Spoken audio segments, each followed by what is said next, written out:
Hey everybody, how's it going? Octopus here, and welcome back to Union Cross.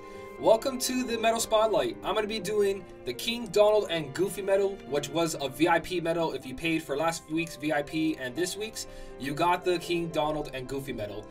The reason I did this is because last week I was sponsored by Richard, and once again, Richard, thank you so much for that. It's highly appreciated. And then everybody asked me to do a medal spotlight on this, so I purchased this week myself. So here we go, guys. I'm going to go over a couple things. In all these medal spotlight videos, you got to remember there's 3 different ways to play with the medal. You got medal that you can do just for Coliseum, medal for story quest and event quest, and then you can make the medal a Lux ranking medal. So on traits, I'm going to do all my traits here live except for the first 2 because I already fused them together.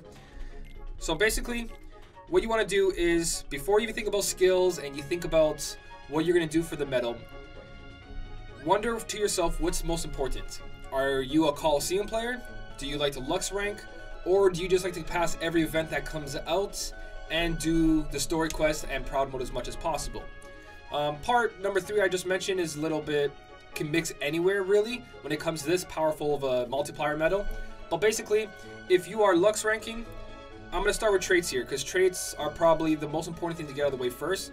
First, you want a trait roll, and then depending on your traits, then you put the skill. So let's say I rolled raid boss damage 40%.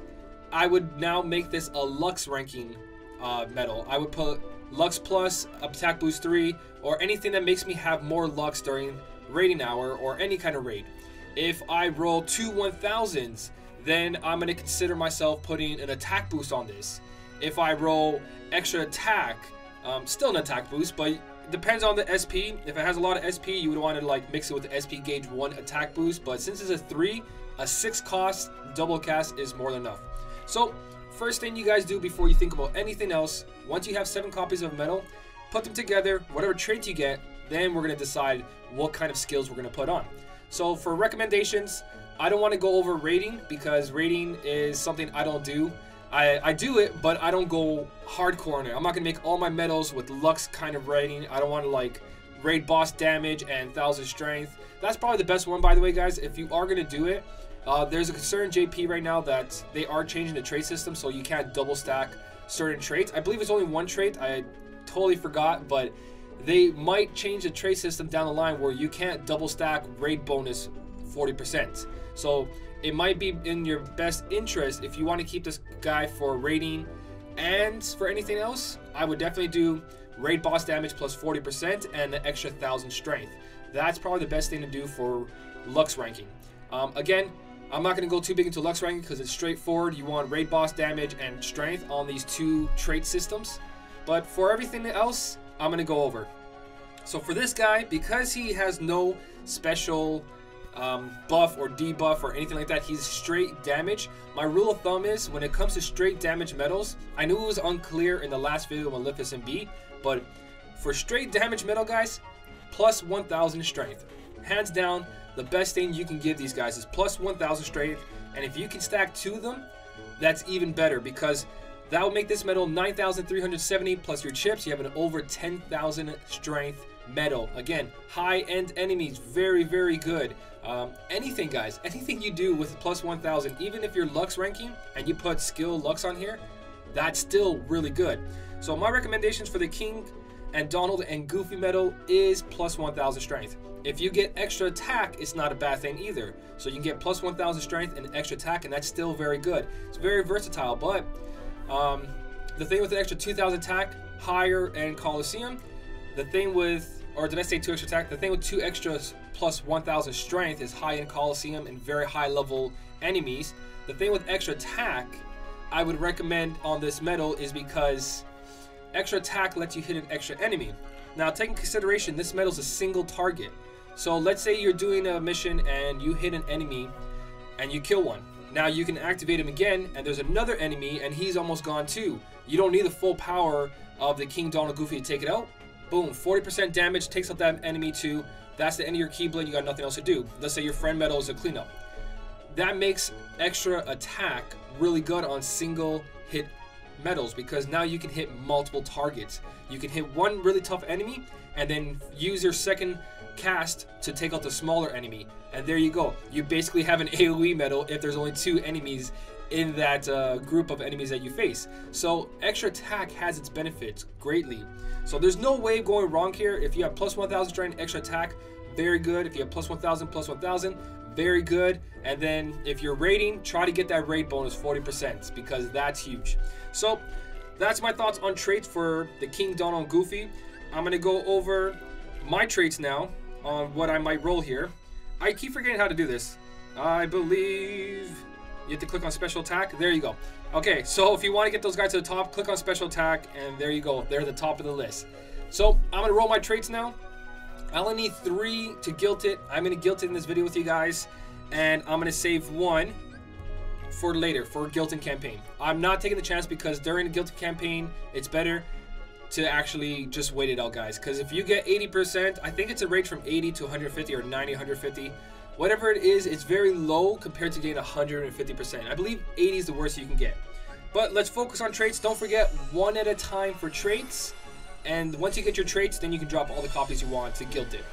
For the amount that you need to guilt it. So here we go. Our next trait is sleep resistance. So garbage. I'm going to skip that and continue. My RNG might be terrible on this, and I can't show you the full potential of this. If I don't get 1000 strength on this, or extra attack, or raid boss, then there's not much I can do. That's my RNG. Either way, this medal's still very good without that extra attack. So we got extra power, 40%. I'm going to take away paralysis because max gauge is actually not that bad either. So we're going to put extra attack there. Now we got extra attack and the max gauge +2, which is woo. So this is our guilt and our last trait for this video because I am saving the last medal for reroll for guilting campaign. So hopefully I get a really high guilt here. 127%. I'm totally fine with that. Max guilt is 150. That's 23% away.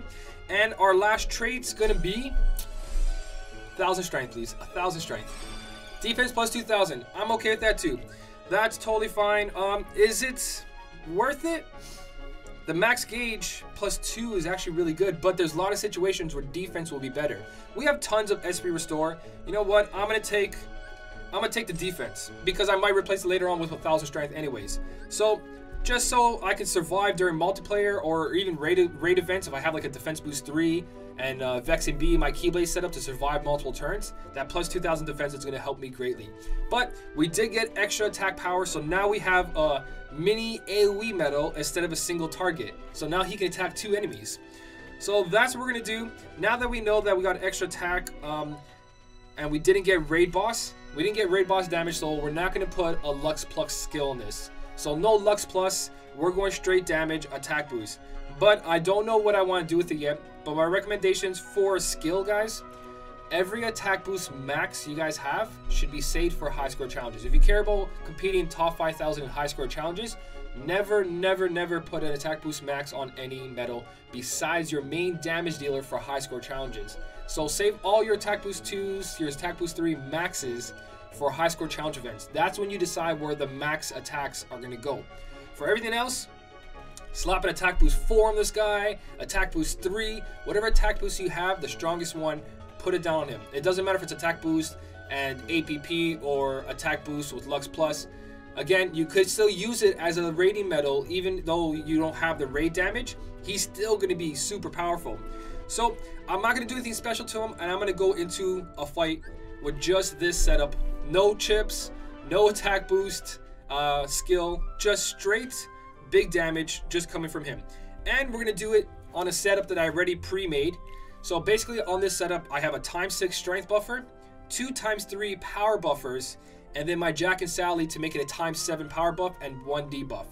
Now the thing about the thing about the King and Donald and Goofy medal, it does powerful hits that ignores target's attributes. So this is not neutral damage. As you guys can see right here, he's a speed medal, and we're about to face a speed enemy. You can't see it because my big head's in the way, but we're about to face Darkseid, which is also speed. So you guys would think, okay, well that's not that great because speed versus speed is only neutral damage. Totally wrong. The way these medals work, when they say that ignores attributes, target's attributes, basically when you face a speed enemy, this medal becomes a power medal. So it turns red, so it's affected by power buffs. So all these power buffs are actually going to make it a lot stronger versus dark side, because this metal turns into a power metal. The only reason that you care about what's the attribute of the metal, so this metal is a speed metal, you put it on a speed slot on a Keyblade. So this Keyblade, the Divine Rose, on the last slot, it's a 2.10 multiplier. There's other Keyblades, I'll go after that in the end of the video, but that's where it matters where you put it on the Keyblade. So speed metal, put on a speed slot of a Keyblade. But when it comes to metals that ignore attributes, you buff them with the appropriate buffs facing the enemy. So if we're facing this dark side, we want power buffs. If we face a magic enemy, we want speed buffs. If we're facing a speed enemy, or not a speed enemy, a power enemy, we want magic buffs. So the metal becomes the opposite of what it's facing, not what it actually shows right now. So now we have that out of the way, let's jump into this dark side fight. No chips, no attack boost, and we're about to see how powerful this metal is. I didn't even get 1,000 strength, so it's not its full potential. A lot of people got 2 1,000s, at least 1 1,000. So this is not going to be as powerful as everybody else's KDG, or King Donald and Goofy. But it doesn't mean the metal is useless if you don't get the proper traits. Traits are just a nice bonus, they will help you, but we're not at the point in the game where we need that much power yet. It's definitely going to help, don't get me wrong, it's definitely going to help, but it doesn't mean that your metal is useless. Now, this is only a 2.10 multiplier on the Divine Rose, so even the multiplier on the Keyblade is not that high, but this is how much damage this guy's going to do without all the extra help. We got 10 hits at 9,297, and that is almost 100,000 damage without an attack boost and without chips on him, guys. And this is a level 420 Prowl Plus boss. So our extra attack is going to do an extra 3,000. So we're looking at 13,000 almost. I would say if that was not a crit or not normal damage, 13,000 per hit. So 130,000 damage, guys, because we do have extra attack on him instead of 1,000 strength. Well, I actually clicked on it. Because we do have that, we're going to put that attack plus this attack. So 9,000 plus the 3,000 is 12,000, rounded up to 13,000. 13,000 times 10 hits is 130,000 damage off one metal that has no chips on it, it has no attack boost, and we're facing a level 420 enemy from Prowl Plus.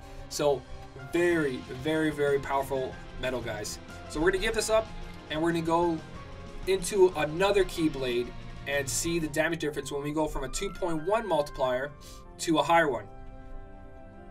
Now, this part of the guide is Keyblades. What is the best Keyblade for this metal? Now, I prefer the Divine Rose over a lot of Keyblades, but in the case of this metal, you really don't have that high of a Keyblade multiplier. Same thing with the Olympia. It's not the same metal, but you're looking at a 2.1 multiplier on the last slot. Now, if you're relying on the metal being your most powerful metal and you just want to buff it, it makes a lot of sense. But it also fits right here if you need to be. So we're going to grab it and put it right here. If you really, really wanted to, my ×6 buffer is going to be at the top, which is my bell, my beast and bell. It's the one that has extra attack, yeah. Okay, so we're looking at a setup like this now. Now, I can face power enemies with this setup. I can even do this if I wanted to, but it's a 2.1 multiplier. So we're going to stick it back here, and I'm going to take away Maui and possibly put in, I was in the same slot. I'm going to put in my HD Beast here. I'm running out of SIDs here because I don't have any SIDs on anything else here. So we're going to take away that last metal there. So I'm going to go in with this setup, and it's going to go along with my Royal Final Fantasy Cloud. So now we're going to go into the same thing. We're doing 13,000 damage. Now we're going to see how much less damage we're going to do at an early slot. So now that we're at an earlier slot, we're not getting a full rotation of all the buffs, but let's see how much damage we actually lose or gain because it's on a 2.5 multiplier instead of a 2.1. So we're getting our ×6 strength buff. We're getting half of the buff of the other one. So we're not getting Maui's buff, but we are getting HD Beast. And now we're going to attack with the actual metal itself. 10,258 damage, guys. Not that much of a difference. Look at this. 14,000 damage altogether. It is better to put it on a higher multiplier, even though that the Keyblade is not fully buffing it, but because you went from a 2.1 to a 2.5 multiplier, guys, that is so much better to play it on Olympia's third slot. Again, you guys saw the damage, and then you have your really super powerful power medal, and there you go, guys. There you go. It's a great synergy on Olympia. So you would figure put on Olympia's last slot because you get all these buffs, but really all you're doing is adding another buff.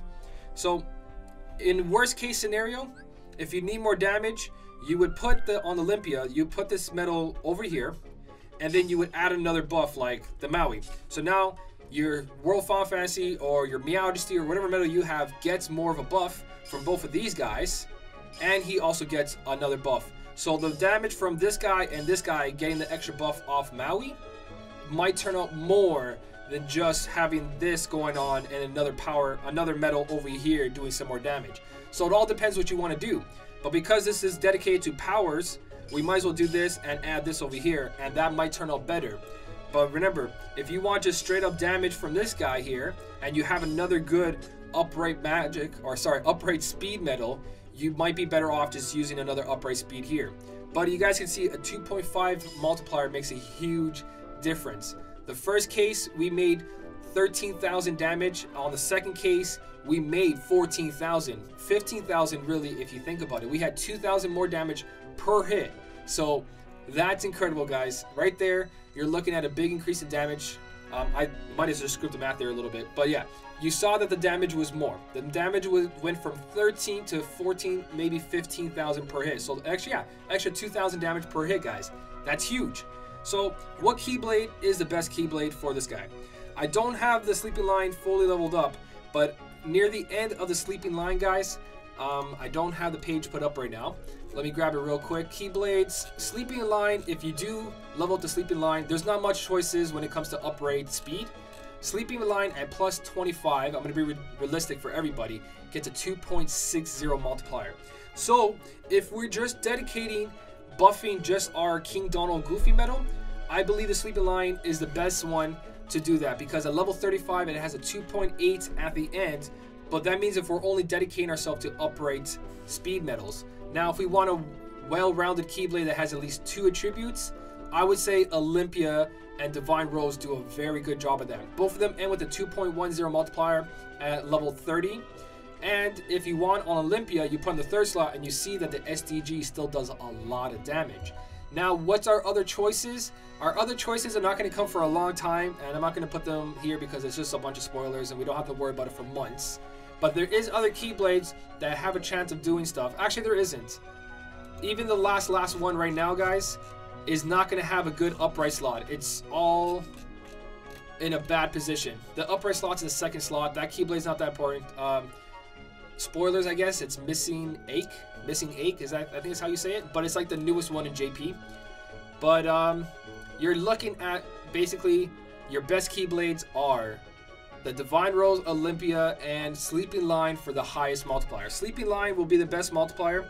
Everything else does not have a good slot for it. You do have, right here, guys, you do have Lady Luck, but Lady Luck's slots are 1.8, 1.3, or sorry, 1.9, and then 1.75. So even the Lady Luck is not that great for this. It's not going to not work, but I recommend third slot or last slot on Olympia, and then Divine Rose, it fits really good at the end. But because the Divine Rose does have a lot of good of reverse speed medals, it's still not that great of an idea, but it all depends what you need. But if you are going to use a speed medal, then you're basically want to come to Olympia. If you want a medal that you're facing a magic enemy, because there is good magic slot on here, so 2 magic slots, I have a 1.9 and a 2.6, and then let's say I need another speed medal to do damage here, then I can do that because this is super effective to all enemies. So if I'm facing a power enemy, I can use all this magic setup plus this here, and that will do a lot of damage to a power enemy because he turns into a magic medal. So it all depends on your situation when it comes to Keyblades. Alright, so another Keyblade to keep in mind is the Starlight. The Starlight at level 25 has a 2.3 multiplier on the 4th slot, which makes it a very good candidate for this medal as well. Again, you can mix up this with anything you guys got. If you guys got a World Final Fantasy unit or any other medal that says deals hits that ignore target's attribute, this Keyblade setup can go for anything. Same thing with the Olympia I just showed you. Because of my where is it? Because of my World Final Fantasy Cloud, my World Final Fantasy Cloud, he also ignores attributes. This Keyblade can be used for any enemy because these two medals right here do so much damage and they hit any type of enemy. So if I'm facing a magic enemy, I'd put down a power enemy, I'd put down a magic buff. And these two would do super damage to power enemies. So Keyblades like that, any Keyblades in this category anyways, since we're getting medals that basically do damage to all attributes, you guys can use the Starlight as another one too, because a 2.3 multiplier at 25 is good, and you can end it up with something like your Yuna or your Tama if it's guilted, or like I was showing you before, a classic Donald if you're hitting single target enemies and you're facing a power one. You can basically change all this and put all whatever buff magic ones you guys have. I have other ones, I just can't find it quick enough. I think it was like World of Chaos somewhere. Anyways, actually I don't have World of Chaos on here, but anyways, so this is definitely another choice, is the Starlight. The Starlight actually works because it has a good upright speed slot on the fourth one. So you have 3 buffs and then 2 really strong medals there, if you like. So it all depends, guys, lots of choices, but Olympia, it works really good on, and Sleeping Line, very good multiplier at the end, even at a plus 12 Sleeping Line. That's if you're dedicating yourself to just buffing King Donald Goofy. Alright, so for one more test, I'm going to put him on the Sleeping Lion, which is only plus 12. Same buffs as I did for the Divine Rose, but this time I put 1,000 chips on it. So at a 2.3 and all the same buffs, we're going to go in and we're going to see how much of a difference. So in the first case, at the 2.1 multiplier, and also the 2.1 multiplier and also no chips, we're going to see the difference on the Sleeping Lion with chips.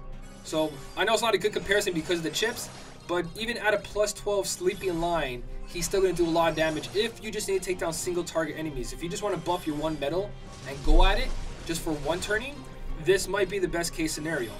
Again, having 2 medals that do a lot of damage is a better thing. So your last 2 medals are very strong medals, but in most cases, you guys only have 1 really strong medal. So here you go. First cast does 15,717 in our second one. So we'll say that's 16,000, and we'll say that's 5,000. That is 21,000 damage per hit, and we're looking at 210,000 after you add both of those together, guys, after 10 hits. So 10 hits, extra attack, 210,000 damage with no attack boost, guys. Super powerful medal, guys. Super powerful. If you do have it, is it a game changer? Do you need it? Do you have to spend the money for it? No, it's not a game changer. It's just another heavy hitter. It's not going to make a big difference. It is more damage than you need. It's going to be really good for Coliseum, making a really high slot. But everyone else doing Lux ranking, doing story quests, doing events, you can get away with other stuff. You don't have to worry too much, guys. But that's the medal spotlight.